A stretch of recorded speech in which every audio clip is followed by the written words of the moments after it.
Our next speaker, the keynote speaker, is Dr. Alan Mast. Dr. Mast is a senior investigator at the Versiti Blood Research Institute in Milwaukee, Wisconsin, where he holds the Walter A. Schrader Endowed Chair for Blood Research. Dr. Mast received a BS in biochemistry at the University of Illinois, MD and PhD from Duke University. He performed residency training in laboratory medicine at Washington University in St. Louis. His basic research of hemostasis and thrombosis focuses on the structure and function of tissue factor pathway inhibitor. His clinical research is focused primarily on iron metabolism and iron deficiency.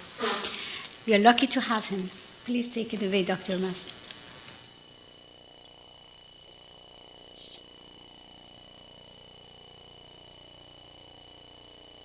You can go ahead, Dr. Mast. Okay. Good afternoon. We're ready to start? Yes, go ahead. Okay.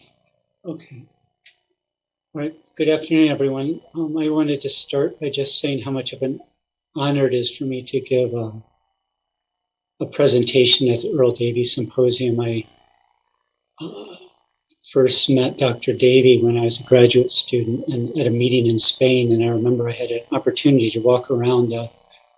We had like a social outing one afternoon, and I spent a fair amount of time just walking around, and he talked to me like I was a normal person, and I remember that. And then even better, a couple of years later, I was presenting a poster at the ASH meeting, and I had just started to work on TFPI, and ASH meeting is a great big meeting. He still found time, and he came by and talked to me about my poster and remembered that. And I don't know if he would remember that he did those things to interact with me, but I certainly remembered them as a trainee and having him come by and talk to me. And so there's been a lot of really good people in our field that I've met, but Dr. Davie is certainly one of the best. I also want to say I'd much rather be in Vancouver today in person with you, but hopefully we can communicate online here. So my talk today is very related to what Krish presented this morning. Krish presented a lot of the biochemistry and molecular studies of this factor V and the factor V-B domain, and I'm going to be able to present more physiological outcomes of the interactions of that domain with TFPI and how it can lead to bleeding and clotting disorders. So this is a diagram of the clotting pathway as Dr. Davie originally described it. And circled here is the prothrombinase complex, which is factor Va and factor Xa, which combine to form prothrombinase. And they're at the junction of the extrinsic pathway and the intrinsic pathway. So the extrinsic pathway is called the extrinsic pathway because there's something extrinsic to the blood that initiates blood clotting. That was in the tissues, and the original people studying blood clotting were innovative and called that factor tissue factor because it was in the tissues and not in the blood. And so tissue factor combines with factor 7A to activate factor 10 and initiate the extrinsic pathway. The intrinsic pathway is called the intrinsic pathway because all the factors for clotting the blood are already intrinsically in the blood, and these are the proteases of this pathway are factor 12, factor 11, and factor 9, and then factor 9 combines with factor 8 to form the intrinsic tenase complex that activates factor 10 to factor 10A and forms prothrombinase. What's important to note here is that factor 8 and factor 9 are the factors that are missing in patients with hemophilia, so there's sort of a little problem with how the original pathway is described because you predict that patients without factor 8 or factor 9 would still be able to form blood clots normally through the extrinsic pathway and wouldn't have a severe bleeding disorder.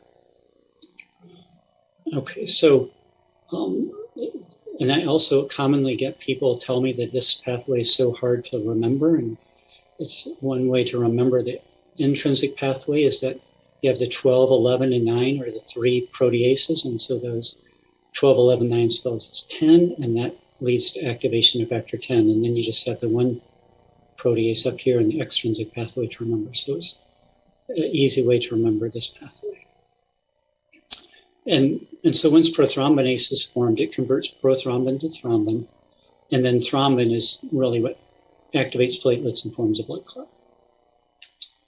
So I want to talk about factor V and TFPI today. And so first, starting out with factor V, and just to give an example of why it's such an important protease, is that there's this mutation called factor V Leiden. It's the most common hereditary thrombophilia in Caucasians. It's RH506 Glen mutation, and it's traditionally been described as causing a hypercoagulable state because it makes factor Va resistant to cleavage by activated protein C. And it greatly increases the risk of venous thrombosis, as shown here in the heterozygous or homozygous state. What's always been interesting to me is if you're on oral contraceptive or some other hormonal therapy, it becomes almost exponential more bleeding, clotting risk for these patients.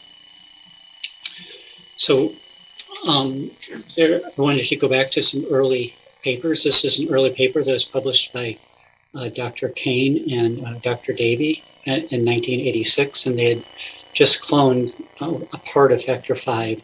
And so this is the factor V, as Chris talked about this morning, the heavy chain, this B domain, and the light chain.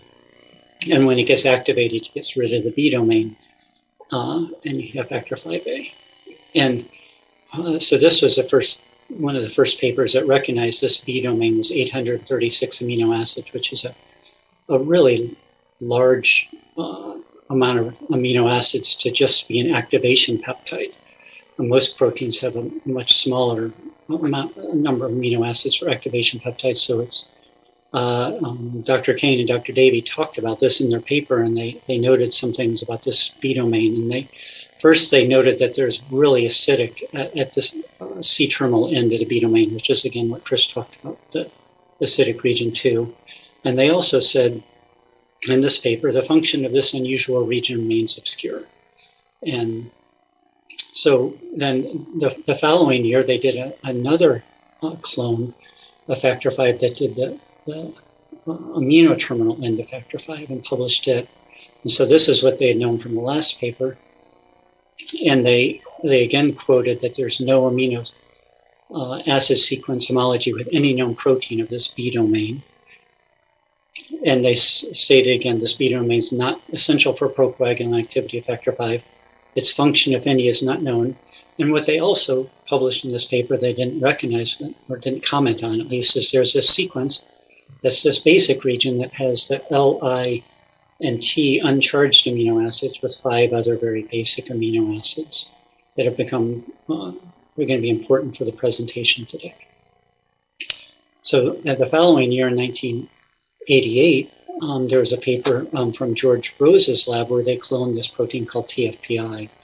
And I guess I wanted to say a little bit of history here too as well, is that the cloning work was done by Bill Kane in Dr. Davie's lab. And George and Bill Kane, George was a fellow, a hematology fellow in Phil Majerus's lab at the same time that Bill Kane was an MD PhD student working in Phil Majerus's lab before he went to train with Dr. Davie. So all these things are very close. And so this was published in 1988, and this is the structure of this protein called TFPI, which has these 3 Kunitz domains and this region here that I've highlighted with factor V. And that's because the C terminus of TFPI has the same L, I, and T uncharged amino acids associated with basic region, with basic amino acids. And again, they didn't recognize this in 1988, but this is when these proteins were originally sequenced and these were known. So I want to go over a little bit about what TFPI is and why it's an important protein. It's an alternatively spliced protein, and this is the original form described as now called TFPA alpha, and it has these 3 Kunitz type inhibitory domains. And this second domain inhibits factor 10A directly, and in a 10A dependent manner, it can perform feedback inhibition of the tissue factor 7A complex. So TFPI is the only known inhibitor of factor 7A tissue factor. It also has this third Kunitz domain that doesn't have any protease inhibitory activity, but it's known to bind to protein S, and this C-terminal region with homology to factor V, as I described. And TFPI alpha is found in plasma. It's also the only isoform that's expressed in platelets. And we've also recently shown that it's present in the extracellular matrix, which I'll talk about in the next slide. So a TFPI alpha is thought to be a soluble protein, and it's also a heparin releasable protein. So if you infuse heparin into any one of us, our plasma TFPI levels will go up 2 to 4-fold. The second isoform of TFPI in humans is called TFPI beta, and it's alternatively spliced, and it's missing these regions of TFPI alpha, and instead has a GPI anchor attachment site spliced in. So it still can inhibit factor 10A and 7A tissue factor the same way that TFPI alpha does, but instead of having the protein S and factor 5 homology region, it directly binds to endothelial cells, and is also thought to be present on monocytes. So it's a cell surface protein. So one of the things we've done recently is we've looked at heparin releasable TFPI alpha and shown this in extracellular matrix. So plasma TFPI alpha increases 2 to 4-fold on heparin infusion. And it's long been thought that heparin releasable TFPI alpha is just bound to endothelial glycocalyx, which would put TFPI alpha and TFPI beta in the same location on the surface of the endothelium. However, one thing, if you try and detect TFPI alpha on the surface of cultured endothelial cells by flow cytometry, it's not there. And we also can't detect it on the surface of endothelial cells by immunohistochemistry. And so we don't think it's there. And what we did find is that it's in an endothelial granule distinct from Weibel Palade bodies. So this is a side image of cultured endothelial cells, and the blue is the nucleus. And what you can see is these granules that are all staining red for TFPI. And actually, Floria Lupu in the 1990s said that TFPI is in a granule in endothelial cells. And we just found it again, but we still don't know what TFPI in granules does. What we think is distinct from Weibel Palade bodies. And then also underneath the cells, you can see extracellular matrix being laid down sort of individually by each cell, and it's red and it's full of TFPI alpha. So we think heparin releasable TFPI alpha is actually coming from the extracellular matrix and not from the surface of the endothelium, which leads to a whole bunch of additional questions that I'd be happy to talk to people about after this talk. So how does TFPI alpha fit into the classic clotting pathway? It influences both the intrinsic and the extrinsic pathways. So TFPI inhibits right here the 7A tissue factor. And so in the presence of TFPI, 7A tissue factor is not an effective activator of factor 10A. And instead, 7A tissue factor activates factor 9 to factor 9A. So this is explaining why patients with hemophilia bleed. In the presence of TFPI, you need factor 8 or factor 9. Okay, I'm also going to talk about how TFPI alpha also inhibits early forms of prothrombinases in this presentation. And one of the things about how TFPI works is it's inhibiting always very early in the clotting pathway. So one way to think about TFPI is as a you didn't really mean that protein, which is like your body will try to form a clot, or there'll be some stimulus to form an intravascular thrombus, and TFPI is going to say, no, you didn't really mean to make a clot. You don't want to occlude this vessel and have a heart attack or a stroke. And so it makes the stimulus or the threshold for developing a full thrombus in your body higher. So you don't form small clots when you don't want to. Also, you can say that if TFPI is absent, you don't need factor 8 or factor 9 to make fibrin. So I think when hemophilia bleeding is really caused by two things: the absence of factor 8 and factor 9, or factor 9, and the presence of TFPI. If you don't have the presence of TFPI, the extrinsic pathway will be intact, and you can, patients with hemophilia can make clots.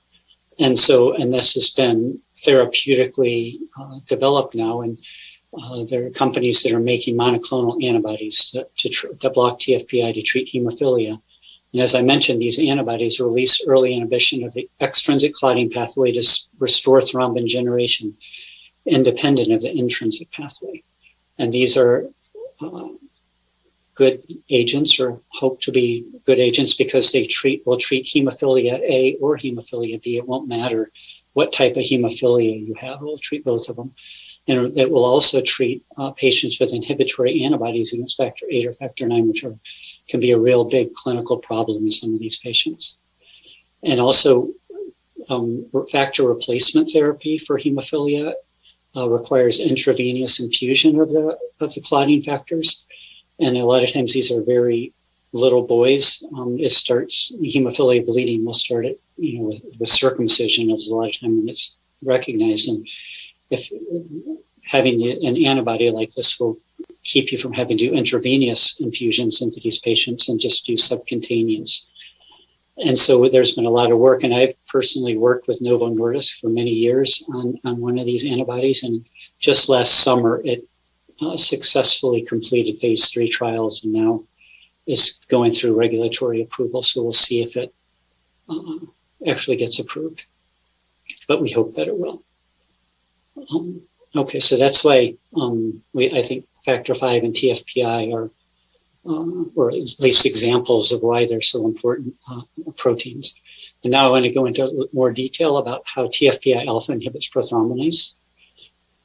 And so this is just summarizing that both TFPI alpha and factor 5 have this LIKT region with basic amino acids. And when you look across lots of different mammals, every animal has it, so it's well conserved. And you look, there's no other protein in humans that has this sequence. So I sort of think, well, that's sort of like a good clue that something's going on. And what we showed is that this sequence allows TFPI alpha to inhibit early forms of prothrombinase. And this paper came out in 2013, so it was actually 25 years after the TFPI alpha was cloned, and we could have recognized that they had the same sequences. So this is, again, the structure of factor 5, and here's the acidic region, and here's this basic region that has the homology to TFPI. And Rodney Kamari and Mateen Boss showed in 2012 that it's an interaction between these two regions that helps maintain factor 5 as an inactive cofactor. And of course, Krish gave us much more details about how that happens this morning. And again, when thrombin comes along, it will totally remove the B domain and you get fully active factor 5A. But there's also other forms of factor 5A in our body, including factor 5A that's activated by factor 10A, and in endogenously active forms of factor 5A that are in platelet alpha granules. And so what happens when this factor 5 basic region is missing, the factor 5 or the homologous region from TFPI alpha forms a very high affinity region, interaction between these forms of factor 5A and TFPI alpha. And just to show the biochemistry, how this works, this is prothrombinase activity on this axis and TFPI concentration on this axis. The open circles here are when the prothrombinase inhibition is done with the fully activated form of factor 5 or the fully B domain cleaved form of factor 5 that doesn't have the acidic region. And then this is how it inhibits when you use a form of factor 5 that retains this acidic region. And it's 42-fold better and makes it within the physiological range of plasma TFPI alpha concentrations. So just to sort of show in cartoon form, we always say, I call this early prothrombinase, where you have a phospholipid membrane with factor 5 bound to factor 10A, and this will convert prothrombin to thrombin. It still has the acidic region of the B domain here. Yeah, but if TFPI comes along, there'll be a tight interaction, and that can prevent factor 10A from binding, but also we think that this active site of the second Kunitz domain binding the active site of factor 10A also contributes to this inhibitory reaction. And again, this happens only early in the clotting pathway before, well, this factor 5 acidic region is still present. If you have a thrombin generated, then thrombin will pretty rapidly cleave that away, and you'll have this more mature or late prothrombinase, and then TFPI is totally unable to inhibit that form of prothrombinase, and you get thrombin generation. So again, that's why I think TFPI dampens early events in clotting, but not late events in clotting. So what is TFPI alpha inhibition and prothrombinase, sort of in words? It's the first described human inhibitor of prothrombinase. It describes physiological relevance, the homology of the basic region of TFPI alpha and the factor V connecting region that I described. And then what I think is really important and fun to think about is it identifies factor V, 10A activated factor V before thrombin is generated as a key point for physiological regulation of blood coagulation that wasn't really recognized before these studies with TFPI and factor V were done. And so when you, like our lab, we come up with ideas and we think we're right, and then how do we sort of try and convince more and more people that these ideas are correct? And so we started looking at other proteins, not mammalian proteins. And there's this fly, it's a black fly that actually lives in Wisconsin. And these flies will bite your skin. And instead of, it's sort of just interesting, instead of like sucking your blood like a mosquito does, they'll bite you and then they try and lick your blood off your skin. But there's people that have actually taken the salivary glands from these flies and done the whole salivome. And one of the proteins in there was one that we call black fly protease inhibitor, and was published in this paper here. And it's anticoagulant in this paper. It inhibits factor 10A well. Was the best protease of all that they tested. It was inhibiting as factor 10A inhibitor, but what they didn't recognize or didn't talk about in the paper is that it looks like this. It's just a single Kunis domain with a C-terminal tail that has the same LIKT with a bunch of basic amino acids. So we think that the fly independently evolved a way to inhibit prothrombinase the same way that TFPI did. And so it's coming at anticoagulation from two different evolutionary pathways to do the same thing. And again, emphasizes, I think, this importance of this point of the pathway where factor V has been activated by factor 10A but hasn't been activated by thrombin yet. And so we've also found that it relates to bleeding disorder. So there's this East Texas bleeding disorder, and these patients have easy bruising, menorrhagia, and they can also have life-threatening bleeding with trauma or surgery.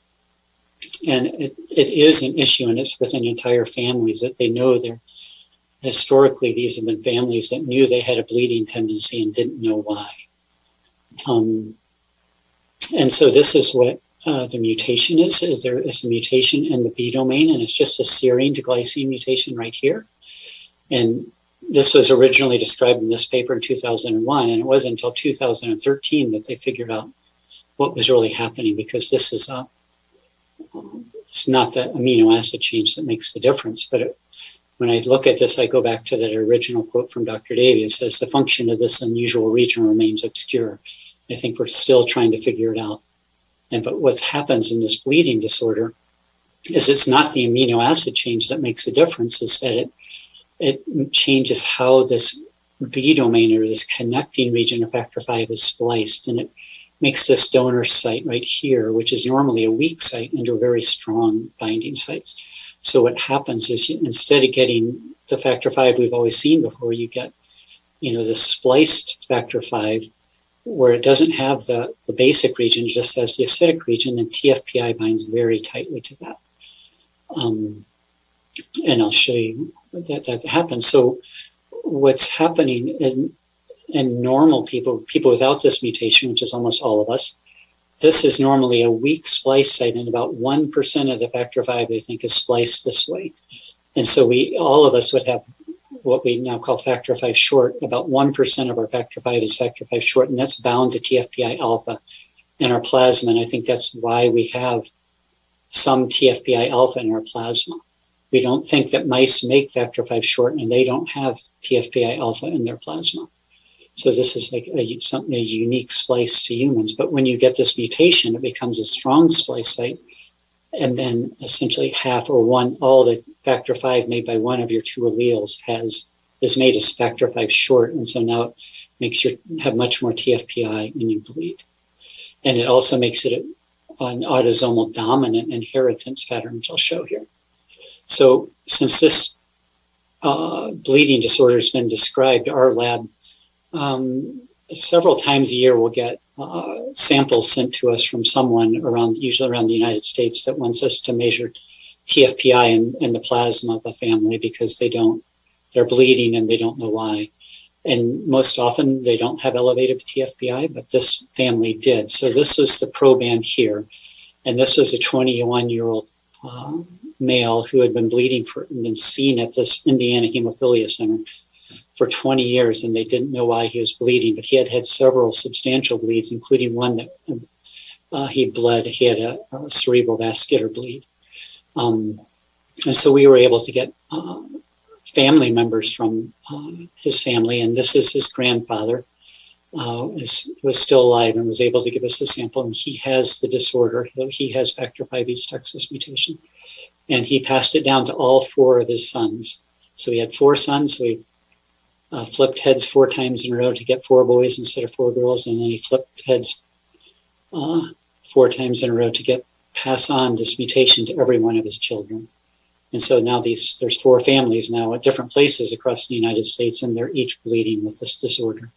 And just to show you how amazing this is that this is if you just do Western blot for TFPI of this family. And these are 2 blots, and the first 2 are just the control. They're recombinant TFPI or plasma TFPI from a pooled plasma.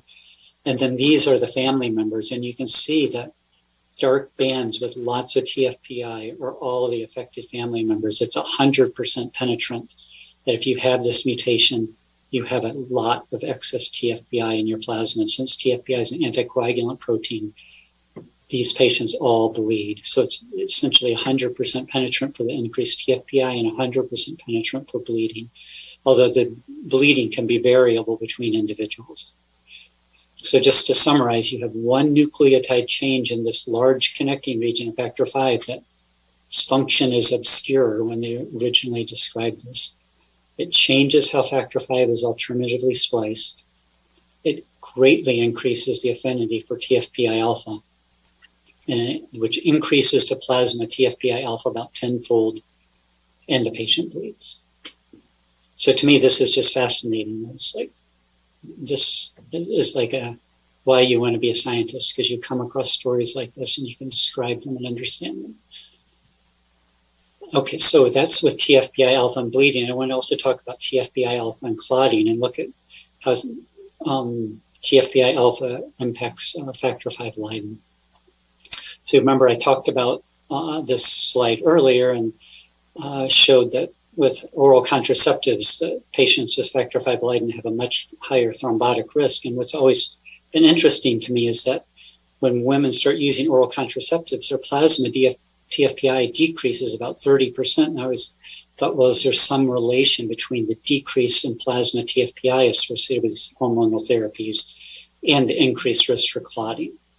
And so we had this hypothesis after we described that TFPI alpha inhibits prothrombinase, is that TFPI alpha has a decreased ability to inhibit prothrombinase containing factor V Leiden, which contributes to the thrombotic phenotype. And that's true. So I'll show you that on these next slides. So this is just thrombin generation assays. So this axis is thrombin, and this is time. And we're stimulating the initiation of thrombin in plasma from patients, different people, with different amounts of factor Xa. So this will change. So this is with 100 picomolar factor Xa, and this is normal plasma, looks like this.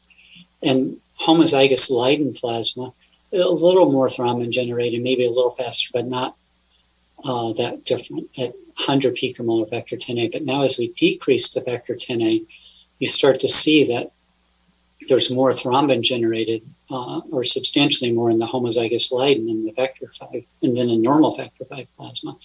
And if you go to 10 picomolar, a lot of normal factor V plasma won't form any thrombin, but the homozygous Leiden always will. And so this is, again, going back to my thought that TFPI is that you didn't really mean that protein. It's decreasing the threshold, or increasing the threshold that you need to form a clot. But if you have a factor V Leiden, that threshold isn't decreased as much, so because TFPI doesn't knock it down as well. And so, and the reason why we think this is TFPI, because if you do the same experiment in the presence of anti-TFPI antibodies, you get the same amount of thrombin generated in ether plasma.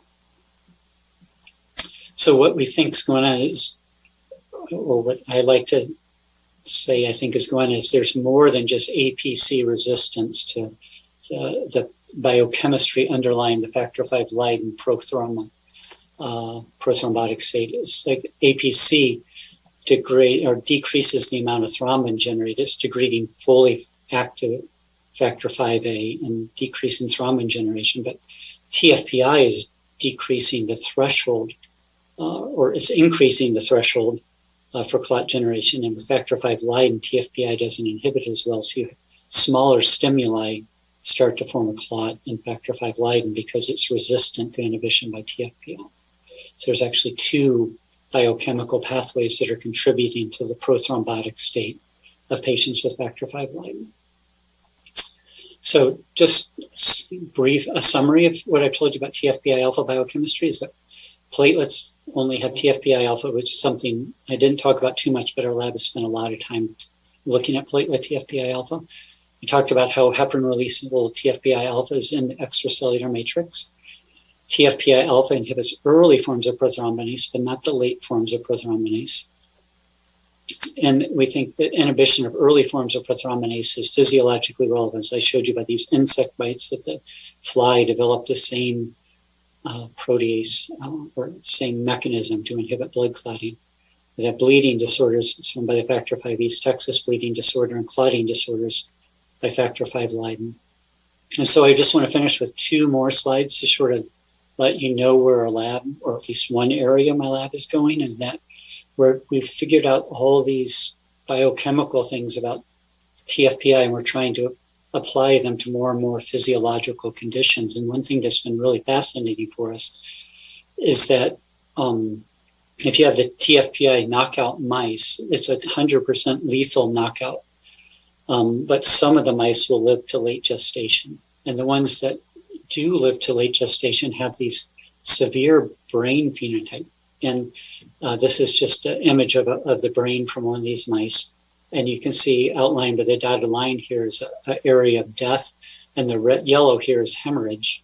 And this area is surrounded by these funky looking little globs that were originally thought to mean blood clots. But when we started looking at these more closely and studying, they're not blood clots. They're vascular anomalies called glomerular bodies. And this is a close-up of what they look like by immunofluorescence. And you can stain with laminin that stains the basement membrane of these. And then green is thrombomodulin. So you just see these multilobular vasculature with endothelial cell disarray that's forming in these the brains of these mice, and we think it's actually hypoxia. That's, the vessels aren't forming right, and then they're causing these areas of cell death in the brain. And since we've been studying TFPI and factor V, one of the things we wanted to do was say, is this dependent on TFPI interaction with factor V? We don't know for sure, but what was interesting is we were able to cross these mice to TFPI null mice into mice that are factor V null.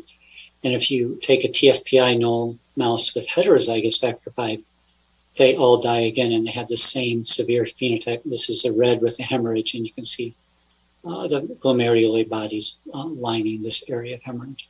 But what was fascinating to me is when you totally got rid of factor V, the phenotype, the brains just became beautiful. There's no phenotype anymore. So this is clearly a TFPI is modulating factor V activity in some way that produces this phenotype. And if you get rid of we think it's thrombin because factor V generates thrombin.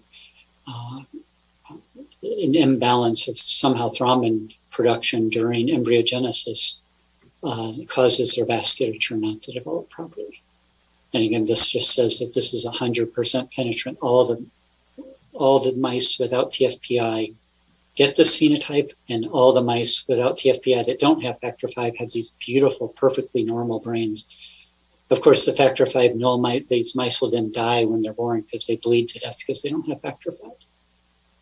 So I'd just like to stop there and thank you for your attention. And here are the people that have worked in my lab and have worked in my lab and collaborators and our funders. So thank you for your attention.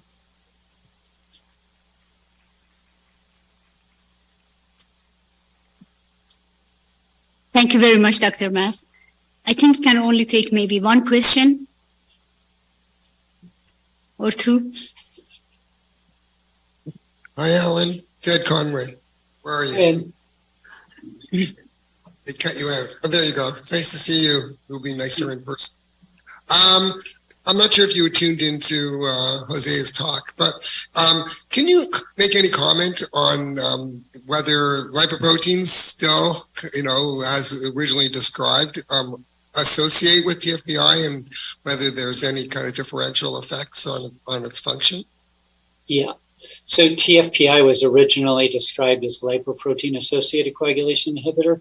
So the forms, not the full-length form, the TFPI alpha form that's in plasma, it doesn't associate with lipoproteins, but there's degraded forms that are associated with lipoproteins. And it's always been, in vitro assays, those forms of TFPI don't inhibit clotting as well as the non-lipoprotein-associated forms. So they've sort of always been thought to be not as important, but I don't know if that's true. I think there needs to be more time and effort looked at the lipoprotein-associated forms of TFPI. But it hasn't been, there's not enough people studying TFPI, not enough time to do all the experiments yet. But it's something I've thought about a lot as well. Thanks. Any more questions? All right. Thank you very much, Dr. Mast. Thank you.